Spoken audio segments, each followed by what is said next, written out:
এখন তুষার ভাইয়ের যেটা আপত্তি সেটা হলো কলিজাই কেন ছিঁড়তে চায়। এখন আপত্তি না, আমি সবার আপনি রেটরিক বুঝেন আর আপনি জোকস বুঝেন না। জি ভাই, এটা আমি রিড করেই বললাম।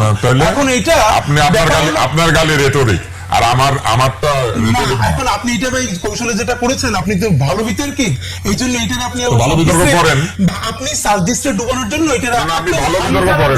আপনি শুনেন, আপনি ভালো বিতর্ক করেন, ভালো বিতর্ক তাহলে আপনি প্রথমত শুনেছেন কলিজা নিয়ে হামজা রাদিয়াল্লাহু তাআলা আনহুর সাথে যেই অত্যাচারটা হিন্দা করেছে, তারপর তৃতীয়তই আপনি পেলেন সার্জিসকে। অথচ আমি যেহেতু জানি, এর মানে আপনি কম জানেন অথবা ইচ্ছা করে জানেন না।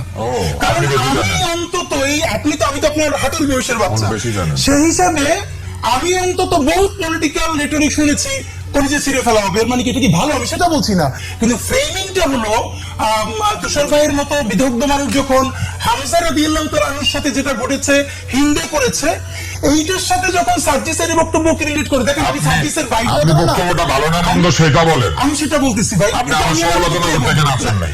আমি আপনার সমালোচনা করতেও আসছি এবং আমি প্রশ্ন আপনি আমার সমালোচনা নিতে পারবেন না, আপনি আমার হাঁটুর বয়সে দেখা করছেন না। শুনেন, আপনি করেন, দেখেন আমি হাঁটুর বয়সী না, আপনি যদি আরো ছোট বয়সীও হয় আপনি তুমুল সমালোচনা করেন, আমি সেইটা উত্তরটা দিতে পারি কিনা। আমি তো কোথাও চুরি কইরা এখানে আসি নাই যে আমার প্লিজ এইটা বললেন না আমি ক্ষমা চাবো, বরং আমি যেটা বলবো সেটা তো শুনবে আপনি নিতে পারবেন না। আপনি বললে খুবই ট্রিগার্ড হবেন, কষ্ট পাবেন। সিনিয়রদের সাথে এই কাদা ছড়াছড়ি আমরা করতে চাই না, এই জন্য আমরা বলি না। ফ্যাক্ট হলো সার্জিস আলম এনসিপি নেতা, উনি কিন্তু নেস্কোর একটা ঘটনায় বলেছেন ওই কর্মকর্তার কলিজা ছিঁড়ে তিনি রাস্তায় ছুড়ে ফেলবেন। এই কলিজা ছেঁড়া থেকে যদি শুরু করতেন আমাদের সুবিধা হতো, অথবা তুষার ভাই শুরু করেন। বিদ্যুৎ ইচ্ছাকৃতভাবে বন্ধ করা খুবই কঠিন, আপনি জানেন কিনা জানি না, তাহলে সিস্টেম ট্রিপ করে। বিদ্যুৎ গেলে অবশ্যই এটা স্বয়ংক্রিয়ভাবে যেতে হবে অথবা লোড ম্যানেজমেন্টের জন্য করতে হবে। যারা ইঞ্জিনিয়ারিং পড়েছেন তারা আমার চাইতে ভালো বলতে পারবেন, অর্থাৎ ইচ্ছা হলে আপনি বিদ্যুৎ বন্ধ করতে পারবেন না, তাহলে কিন্তু উল্টা ঝামেলা হয়। তো যাই হোক, আমি সার্জিস নিশ্চয়ই এগুলো সব ভালো জানেন, কিন্তু তিনি যে ভাষাটা ব্যবহার করেছেন সেটা খুবই আপত্তিকর। উনি বলেছেন একাধিকবার বিদ্যুৎ যাওয়াতে যে কলিজা ছিঁড়ে তিনি ছুঁড়ে ফেলে দিবেন, আমি প্রথম আলোতে দেখেছি।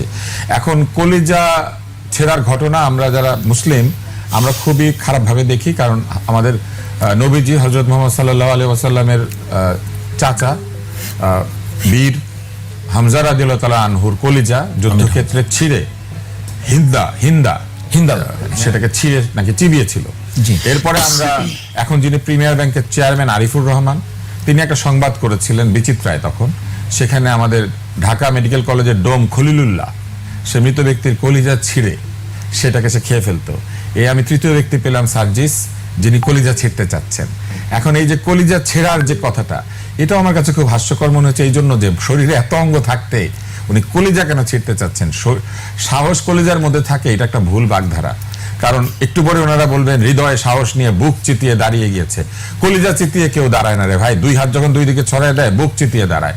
তো ছিঁড়ে নিলে হার্ট নিবে, লাংস নিবে, কলিজাটা ছিঁড়তে চায়, বুঝছেন? এইটা আমার কাছে খুব হাস্যকর মনে হয়েছে এবং খুবই আপত্তিকর মনে হয়েছে। আমি বলবো যে যেহেতু সে একজন ভালো বিতার্কিক ছিল, অনেক সুন্দর সুন্দর বক্তৃতা দিয়েছে, আমি দেখেছি, অত্যন্ত আবেগ ঘন, তো এরকম বক্তৃতা যে দিতে পারে সে মানুষের কলিজা ছিঁড়বে, এটা আমি আশা করি না এরকম ভাষা ব্যবহার করা উচিত। অশ্লীল বলা যাবে না, এটা খুবই আপত্তিকর শব্দ। অশ্লীল কথাটা খুবই আপেক্ষিক, কোনটা শ্লীল কোনটা অশ্লীল। তুমুল গণহত্যার সামনে আপনি দুনিয়ার কোন শব্দ দিয়ে গালি দিলে গণহত্যাকারীর আপনি প্রতিশোধ নিতে পারবেন? শ্লীল অশ্লীলতার পলিটিক্সটাই ভিন্ন এবং শব্দের রাজনীতি নিয়ে তরুণদের মধ্যে আমার সব থেকে বেশি কাজ আছে, সুতরাং এটা নিয়ে আমি কথা বলবো না।